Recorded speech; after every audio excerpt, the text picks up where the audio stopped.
So Simon, as a part of driving adoption, I know one of the key strategies that you took advantage of is to set up a champions program. So can you tell me about how this came about and what does having a champions program mean to your organization?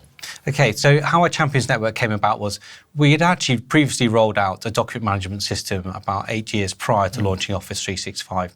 And we'd used a champions approach there. But one of the things I noticed, because I was one of the champions of that process, was that it was all about the switch on, the launch. And then I could see all the numbers and everyone trailing away.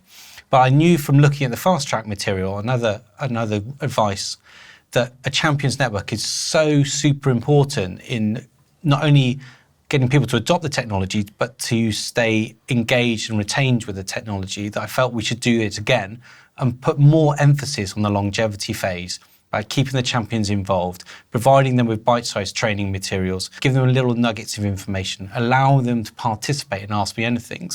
I knew that was the right thing to do. So we crafted a job description around that role, around the champions role. We borrowed heavily from another job description we got from another Microsoft customer.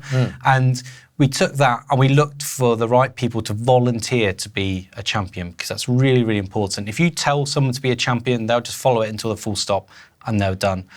What we wanted is people to be enthusiastic and engaged in it. So we gave a job description, we invited people to become it. And then with each of the solutions and workloads we went through, we built up a network around that.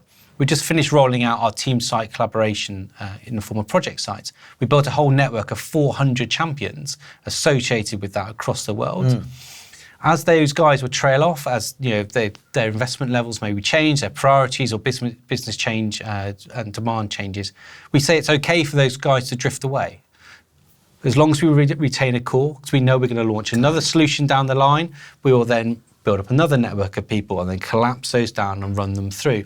And what that does is gives us a champions network that's not just focused on one or two areas, it gives us a champions network of breadth and depth through Office 365. So there's a couple of things that's very insightful around that. Yeah. So first, when you talk about people volunteering, and I assume a lot of these champions come from the business, it's not like their full-time job, right? Yeah. So how did you recruit them and incent them and get them excited to keep on doing this? Okay, so all of our champions are from the business, right? So I think it's really, really important for them to come from the business and not come from IT, because that's how you just end up with an IT-led project. So we asked senior leadership teams in all the various offices to maybe suggest to some people that it might be worthy to them, but also to put the word out to help get people to come forward and volunteer. In terms of incentivizing them, I think we're lucky that their motivators are the same, really, we have. So they're driven by pride. They're very much driven by, that I made this, I've helped with this, I've supported that approach. So it's been quite easy, I think, to, at least in the short term, to reward them, to satisfy those pride motivators. I mean, I am currently thinking of what is my model for incentive going forward in the long term. Do we look at customer immersion days? Do we look at some desk trophies? Do we look at some T-shirts? Something to keep them invested and give them that reward.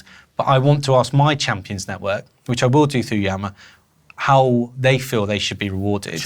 And we should focus on that. No, that's great. And then the second point you made earlier is what I find really practical is oftentimes when we think about a champions network, right, we think of a fixed group of people that you'll be champions for life.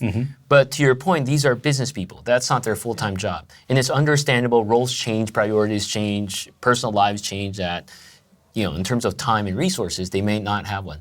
I love the idea that you have a core group. And how many people is in your core champions group? A little over 400 people at the moment. That's a core group. The core group. And then as new solutions get rolled out, it scales. You may have new champions coming in. Oh, wow. You may peak at 500, say. And then you'll drop back off, maybe down to 4, maybe below. And that's okay, because you've got to understand that is okay for that attrition to happen. As long as you replenish, you encourage, and you enthuse the group and move it forward. Yeah, it sounds like it's like a special club, right? Yeah. Like there's always that camaraderie and through time, I mean, people come and go, but that program, people know what it's for, and that they can rely on these experts, if you may, in the business to help them with their needs around Office 365. Exactly that, yeah.